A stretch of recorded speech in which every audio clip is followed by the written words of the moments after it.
बीकानेर से आईएएस तक का सफर। राजस्थान के सुनहरे रेतीले टीलों के बीच बसे बीकानेर शहर में विन्नी नाम का एक लड़का रहता था। विन्नी को अपनी पसंदीदा टी शर्ट और नीली जीन्स पहनना बहुत पसंद था। उसे अपनी पढ़ाई लिखाई से ज्यादा मोबाइल पर रील्स देखना और दोस्तों के साथ समय बिताना अच्छा लगता था। उसकी किताबें अक्सर मेज पर धूल खाती रहती थीं, जबकि उसका अंगूठा स्क्रीन पर तेजी से चलता रहता था।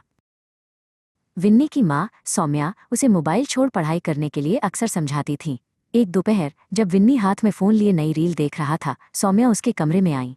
उन्होंने उसे प्यार से समझाते हुए कहा, बेटा, ये डिजिटल दुनिया जितनी रंगीन दिखती है उतनी ही भटकाने वाली भी है। अपनी असली ताकत पढ़ाई में लगाओ। लेकिन विन्नी ने उनकी बात पर ध्यान नहीं दिया। शाम को विन्नी के पिता संदीप, जो हमेशा साफ सुथरे औपचारिक कपड़ों फॉर्मल्स में रहते थे, उसे बीकानेर के व्यस्त बाजार में ले गए। अचानक बाजार में सायरन की तेज गूंज सुनाई दी। लोग अपना रास्ता छोड़कर किनारे खड़े होने लगे।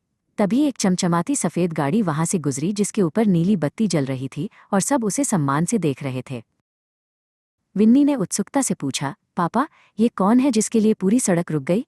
संदीप ने विन्नी के कंधे पर हाथ रखा और गर्व से बताया, बेटा, ये जिला कलेक्टर हैं, एक आईएएस अधिकारी।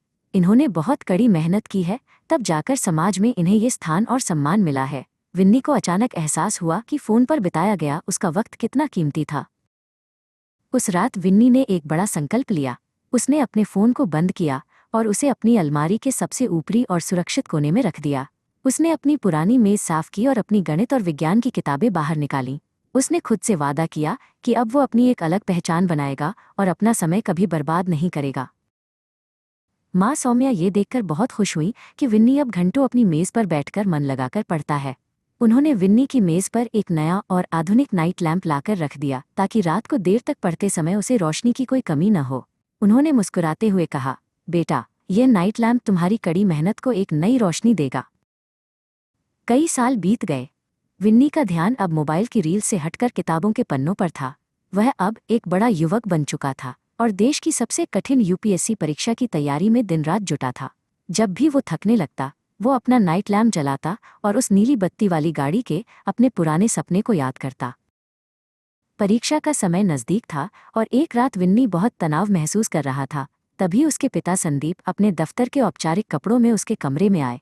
उन्होंने देखा कि विन्नी की आंखों में थकान है, पर इरादों में कोई कमी नहीं। उन्होंने विन्नी का हाथ थामा और कहा, बेटा, अनुशासन ही वो रास्ता है जो सपनों को हकीकत में बदलता है। बस थोड़ा और धैर्य रखो। आखिरकार वो ऐतिहासिक दिन आ ही गया, जिसका विन्नी को बरसों से इंतजार था। यूपीएससी का परिणाम घोषित हुआ। विन्नी ने धड़कते दिल के साथ कंप्यूटर स्क्रीन पर अपना रोल नंबर खोजा। जैसे ही उसने देखा कि उसने परीक्षा में सफलता हासिल कर ली है, उसकी आंखों से खुशी के आंसू बह निकले। उसकी सालों की मेहनत आज रंग लाई थी। जब विन्नी एक गर्वित आईएएस अधिकारी के रूप में अपने घर बीकानेर लौटा, तो पूरा मोहल्ला उसे देखने उमड़ पड़ा।